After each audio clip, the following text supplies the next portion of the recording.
Les gens sur terre disent que, vous parlez trop de l'enfer. Mais les gens en enfer ont l'impression que personne ne les a assez avertis sur la réalité du jugement de Dieu en enfer. Ils disent, peut-être que si le prêcheur persistait à me prévenir, peut-être que si quelqu'un m'avait clairement décrit ce qu'est l'enfer, peut-être me serais-je repenti. Ils désirent juste entendre quelqu'un leur dire, repentez-vous du péché et tournez-vous vers Jésus-Christ. Pourtant, ce mot, ne leur seront jamais dit, jamais, parce que leur destin éternel est scellé. Les gens en enfer supplient juste une seconde de revenir sur terre pour se repentir. Mon père a été pasteur presque toute ma vie, et à ma connaissance, il est quelqu'un que j'ai toujours connu comme vivant très obéissant à Dieu.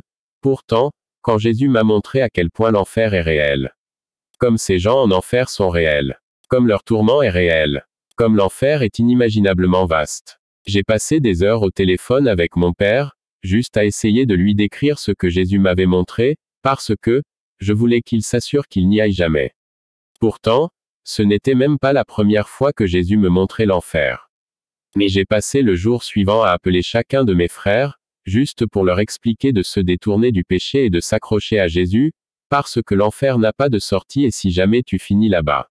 Ce n'est pas quelque chose que vous pouvez essayer. Les conséquences sont éternelles. J'ai passé d'innombrables heures à essayer de mettre des mots sur ce que j'avais vu, juste pour que ma famille sache à quel point ces choses. Jésus m'a dit, ces gens en enfer étaient comme vous.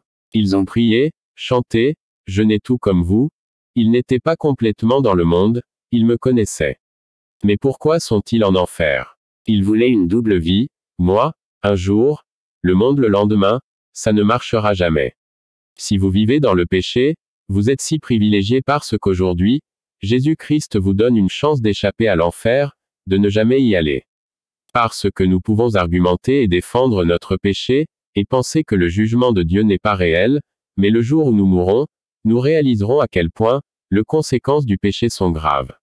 Pas étonnant que Dieu ait dû donner son Fils unique pour subir cette mort douloureuse, juste pour que toi et moi n'irons jamais en enfer. Pour que nous puissions trouver le pardon.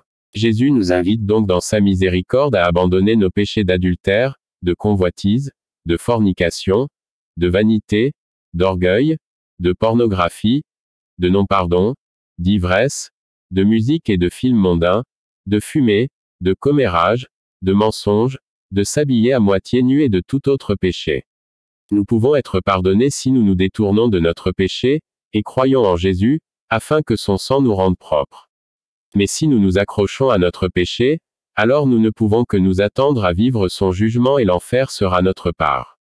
Jésus veut nous sauver mais il ne peut pas nous forcer. Il nous a donné le choix de choisir la vie ou la mort. Écrit par la sœur Rachel Mechala de la Zambie.